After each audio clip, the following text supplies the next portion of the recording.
우리가 일주일에 한 번씩은 입에 오르게 되는 악명 높은 사람이 한 명 있습니다. 오늘도 우리는 그의 이름을 불렀습니다.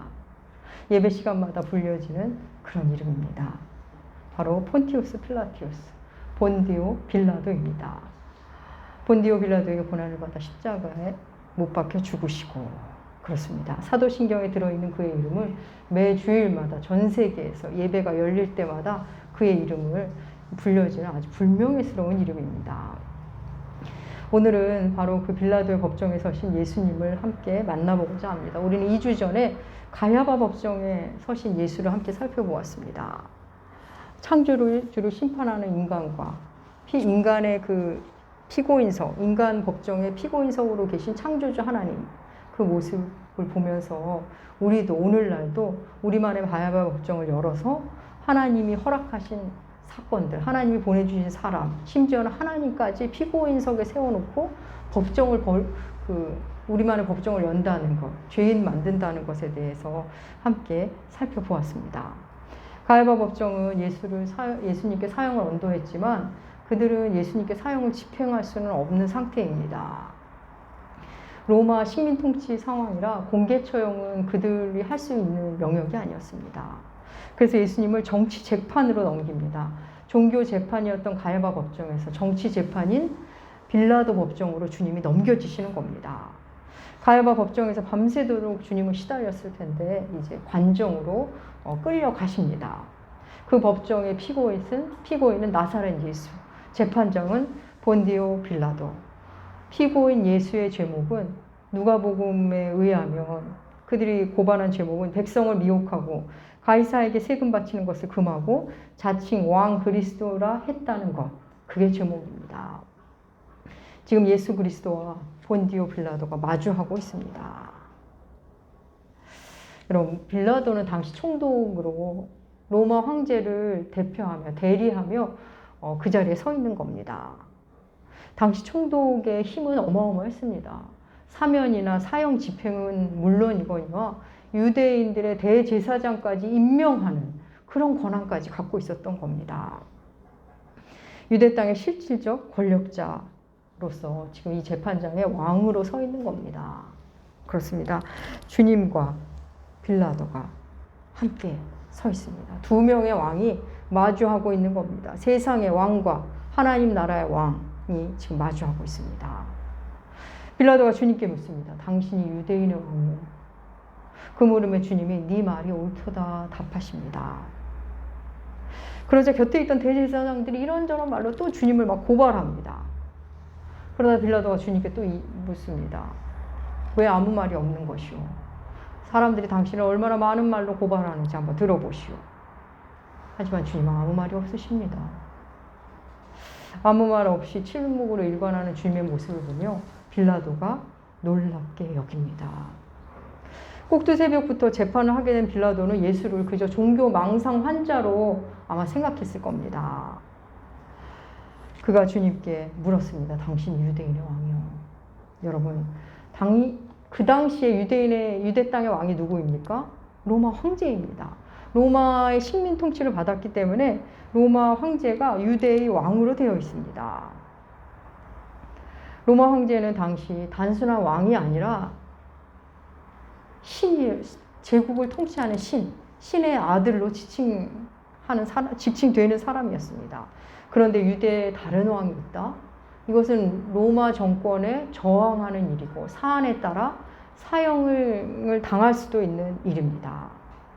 당신이 유대인의 왕이냐라는 빌라도의 물음에 우리 개역개정은 당신이 옳도다라고 답했다고 말합니다.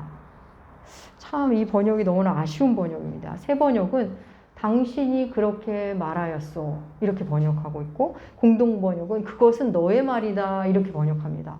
느낌이 전혀 다르죠. 내가 옳도다? 당신이 그렇게 말하였어? 그건 너의 말이다. 사실 새 번역과 공동 번역이 훨씬 더 느낌을 잘 살려준 번역입니다. 그것은 너의 말이다. 당신이 그렇게 말하였어. 만약에 개역 개정대로 네 말이 옳도다로 받아들이면 주님이 그냥 긍정하는 대답을 한 것으로 끝나는 답변입니다. 근데 원어는 그런 의미는 아닙니다. 이 원어의 뉘앙스들을 저도 참 쉽지가 않더라고요. 이 원어의 뉘앙스는 당신이 그렇게 말았소. 그게 당신의 말이요. 긍정도 부정도 아닌 말입니다. 당신 유대인의 왕이요라는 말이 긍정도 부정도 아닌 당신이 그렇다면 그렇소. 이 정도의 뉘앙스? 어떤 느낌인지 가닿으십니까? 당신이 유대인의 왕이요? 네가 그렇다면 그런 거지. 당신이 그렇다면 그렇소 정도의 말입니다. 당신이 그렇다면 그렇소. 여러분 이게 무슨 말이죠? 사실 빌라도는 주님이 유대인의 왕인지 아닌지 또 그리스도인지 아닌지 하나님의 아들인지 아닌지 전혀 관심이 없습니다. 주님 말씀에 귀 기울 마음 자체가 없습니다. 주님 역시 주님의 답변에 따라 이 법정에서 판결이 달라지지 않을 거라는 걸 이미 아십니다. 여러분 사복음서에 나오는 이 빌라도의 재판 장면, 사복음서에 다 나오는데 그걸 읽어보면 마치 빌라도가 예수님을 살리려고 애쓴 좋은 사람처럼 느껴지실 수도 있습니다. 사복음서 읽어보면서 저도 처음에 성경을 읽을 때는 그렇게 느꼈습니다. 그렇게 와닿았습니다. 근데 여러분 빌라도는 절대 그런 사람이 아닙니다. 다른 기록에 의하면 그는 정치적 야망이 대단했고 그리고 매우 잔인한 사람이었습니다. 누가복음 13장에 그와 연루된 사건이 짧게 나오는데 그것만 봐도 그가 얼마나 잔인한 사람인지 알 수가 있습니다. 우리 누가복음 13장 1절 주보에 세 번역으로 실어놨는데 우리 한 목소리로 함께 읽어보겠습니다. 바로 그때 몇몇 사람이 와서 빌라도가 갈릴리 사람들을 학살해서 그 피를 그들이 바치려던 희생제물에 섞었다는 사실을 예수께 알려드렸다. 빌라도 재임 당시 어떤 갈릴리 사람들이 제물을 가지고 예루살렘에 옵니다. 그런데 빌라도가 아무 이유 없이 그들을 학살해버립니다. 그리고는 그들이 가져온 제물, 그리고 그들을 그냥 한꺼번에 처리해버리는 사건이 있었습니다. 그는 그렇게 잔인한 사람입니다. 그것도 얼마나 정치적 수완이 좋았는지 보통 총독의 임기는 5년인데 빌라도는 10년을 재임했습니다. 빌라도는 지금 유대인에게 관심이 없습니다. 그의 관심은 총독으로서 유대 땅을 잘 다스렸다는 평가를 받는 것. 그게 로마 황제에게 알려지고 그래서 로마 황제에게 잘 보여서 중앙정부로 올라가는 것. 그게 이 사람의 관심사일 뿐입니다. 여러분 생각해 볼까요? 우리나라 일제 식민 통치하에서 우리나라에 주둔했던 그 일본 총독부 간부가 우리나라 안에서 일어난 일에 뭐 얼마나 관심이 있었을 것 같습니까? 관심 없습니다. 그들에게 조선은 그냥 수단이고 도구일 뿐입니다. 자기를 출세시키는 그냥 도구에 불과한 것 뿐입니다. 빌라도가 지금 그런 상태입니다. 빌라도에게 예수는 그냥 처리해야 할 골치 아픈 하나의 사건일 뿐입니다. 그런 빌라도의 입장에서 지금 이 유대인들과 예수라는 사람, 이와 함께하는 이 법정, 이 재판은 그냥 우스울 뿐입니다. 우스운 상황입니다. 그가 보기에 예수는 전혀 위협적인 존재가 아닙니다. 예수는 움직일 수 있는 군대가 있는 것도 아니고 뭐 몇 명 따라다녔다는데 이미 그 제자들은 도망한 상태이고 예수를 지키려는 자나 누구 하나 예수를 지키려는 사람이 없습니다. 로마 정부는 물론 총독에게조차도 위협적인 존재가 못 됩니다. 그런데 빌라도에게도 예수라는 인물이 남다르게 다가오는 부분이 있었습니다. 바로 당신 유대인이요 왕이요 했을 때 당신이 말하면 그렇소 라는 알다가도 모를 답변을 하지를 않나. 그리고 그 이후에는 아무 말이 없는 침묵으로 일관하는 예수의 모습. 아무 힘도 없는 예수를 그렇게 고발하고 난리치는 대제사장들과 무리도 이상하고 기이하지만 그런 상황 앞에서 자기를 변호하지 않는 예수의 모습이 그는 놀랍습니다. 여러분 사람은 억울하면 자기를 증명하느라고 말이 많아지기 마련입니다. 자기 변호를 하느라고 변호하고 설명하느라고 말이 많아집니다. 사람은 근본적으로 자신을 증명하는 존재입니다. 내가 틀리지 않았다는 거, 내가 옳았다는 거, 내가 얼마나 수고했는지, 내가 얼마나 애쓰고 살았는지, 그리고 내가 얼마나 실력이 있는지를 우리는 증명하며 사는 존재들입니다. 얼마 전 제가 사람들에게 오해받는 걸 너무 힘겨워하는 어떤 분을 만나 잠깐 대화한 적이 있었습니다. 그분은 자기는 그런 사람이 아닌데 그 사건에서 자기가 잘못한 건 없는데 사람들이 오해하고 그런 시선으로 자기를 쳐다보고 그리고 자기를 험담하고 있다는 것이 너무나 힘들다고 저에게 이렇게 토로하셨습니다. 여러분, 어디 뭐 그분뿐이겠습니까? 우리 모두는 오해받는 게 힘듭니다. 너무나 나를 변호하고 싶습니다. 이게 우리 보통의 모습입니다. 그런데 여러분, 우리 주님은 자기 변호를 하지 않으십니다. 자기를 증명하려 하지도 않으십니다. 정치 사범으로 몰리고 있는데도 가만히 계십니다. 빌라도는 이런 모습이 너무나 놀랐습니다. 그런데 빌라도는 그냥 놀라는 것에 그칩니다. 그에게는 여전히 잠깐 놀랄 뿐, 예수는 그냥 골치 아픈 빨리 처리해야 할 그런 사건에 불과합니다. 빌라도의 물음, 당신이 유대인의 왕이오라는 물음과 당신이 그렇다면 그렇소라는 우리 주님의 답변, 주님과 빌라도의 이 대화, 우리도 우리만의 방식으로 하나님께 이런 질문을 한다는 거 아십니까? 우리도 하나님께 묻습니다. 예수를 향해, 하나님을 향해 우리도 묻곤 합니다. 하나님, 당신이 나의 왕 맞습니까? 예수님, 당신이 나의 주님 맞습니까? 이렇게 묻습니다.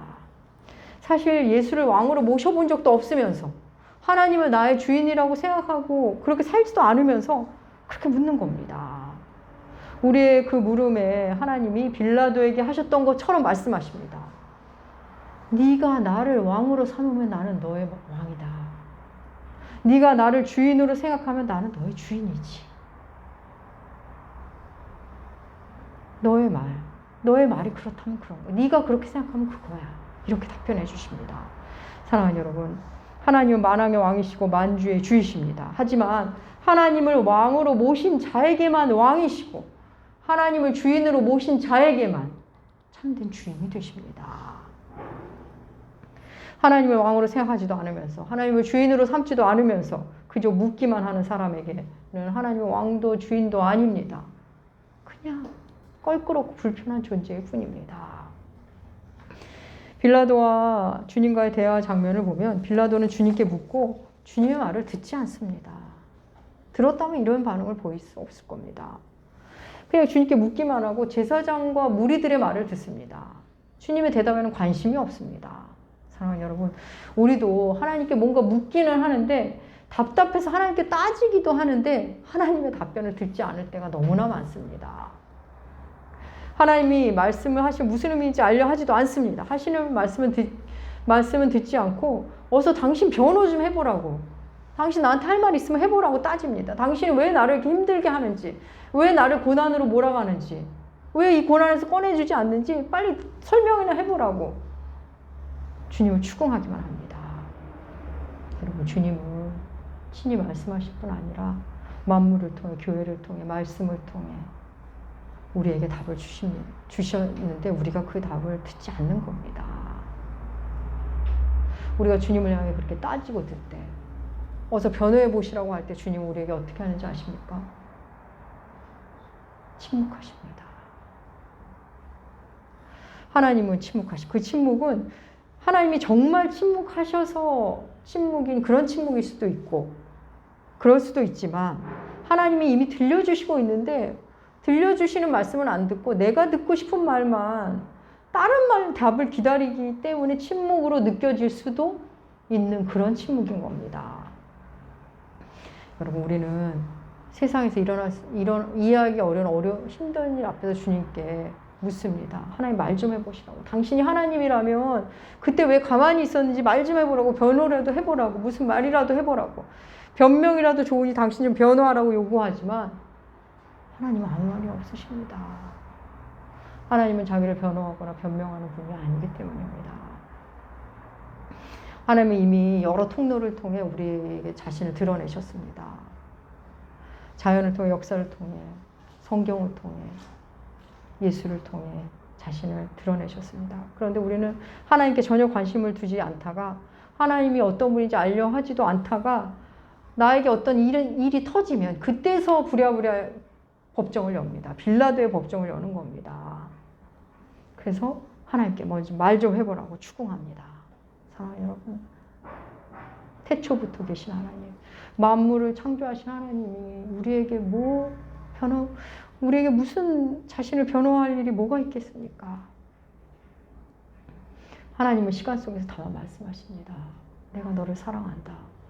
너희는 서로 사랑하라. 그 말씀을 하십니다.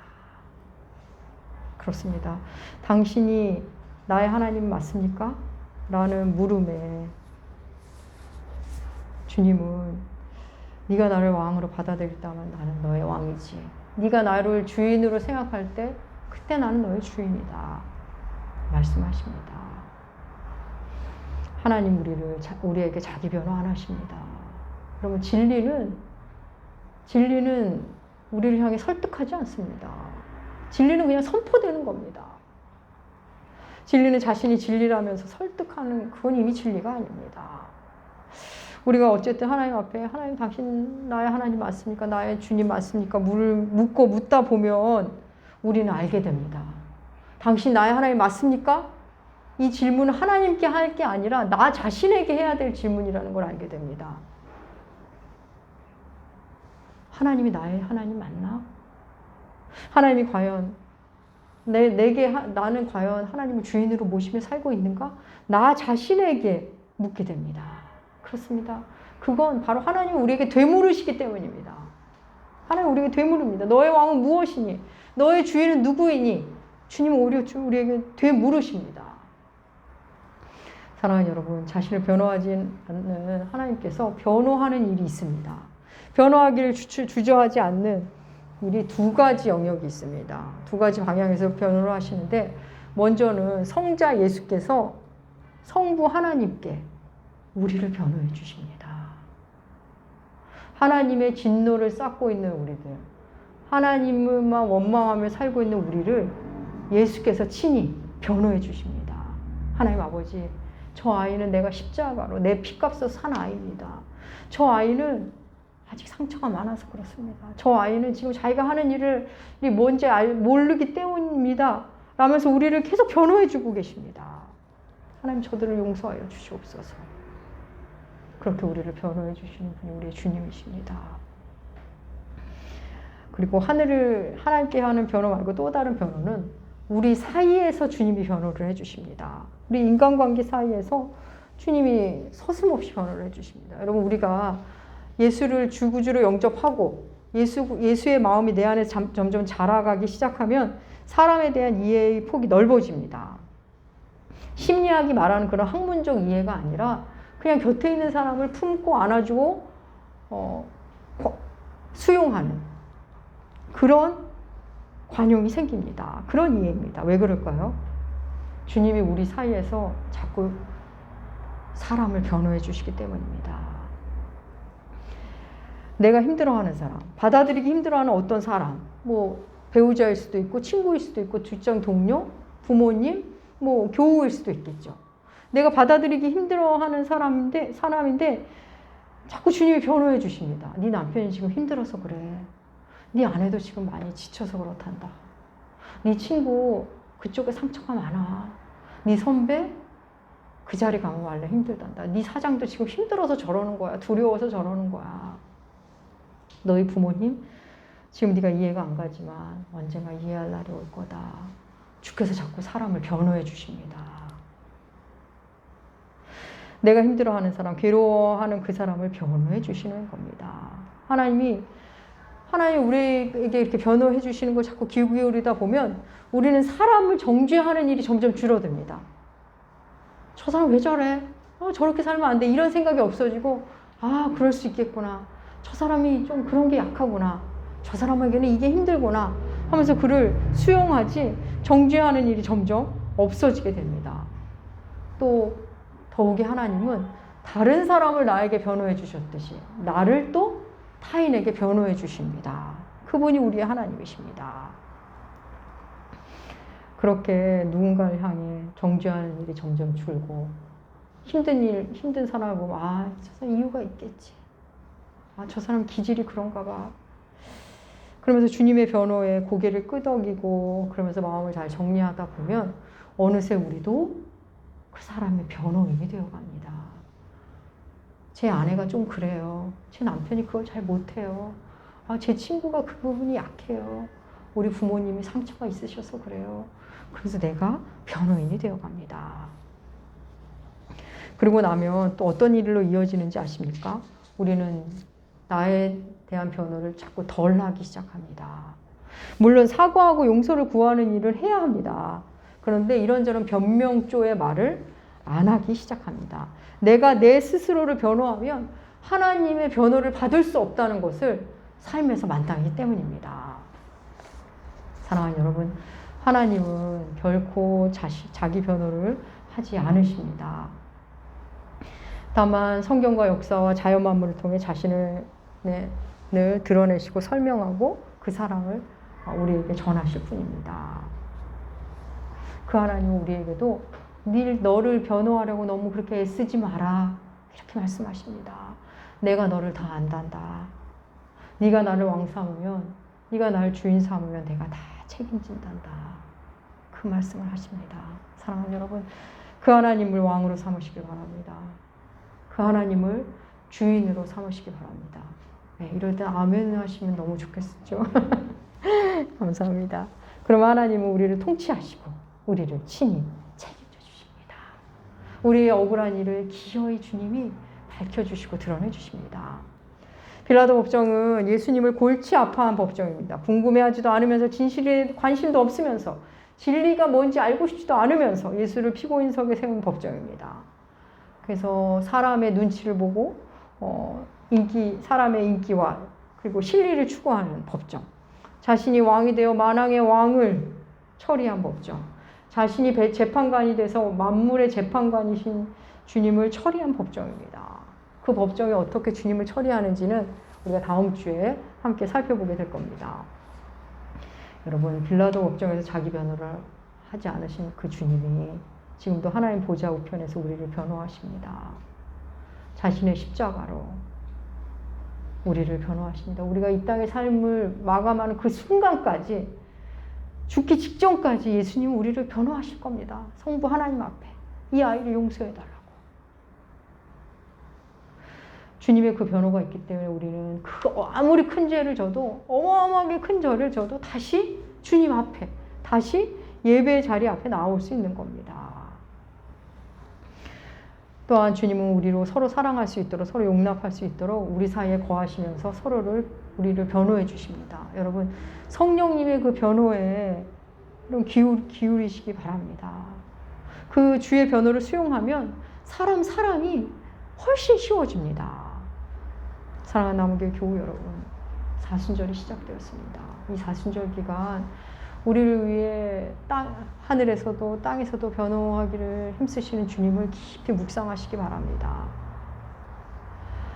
우리를 변호하기 위해서 끝까지 자기 변호를 하지 않으신 채 십자가를 지신 우리 구주 예수 그리스도, 그분이 우리의 주님이십니다. 하나님이 진정 나의 왕이신지, 진정 나의 주인이신지 사순절 기간 여러분 자신에게 계속 물으시기 바랍니다. 우리의 왕이신 주님의 그 깊은 사랑을 말씀 안에서, 일상 안에서 깊이 만나시는 사순절 되시길 주님의 이름으로 축복합니다. 기도하겠습니다. 하나님 아버지 감사합니다. 우리를 구원하기 위해 가야바 법정에서 빌라도 법정으로 그렇게 죄인이 되어 십자가를 지신 우리 주님, 주님의 그 은혜에 깊이 감사드립니다.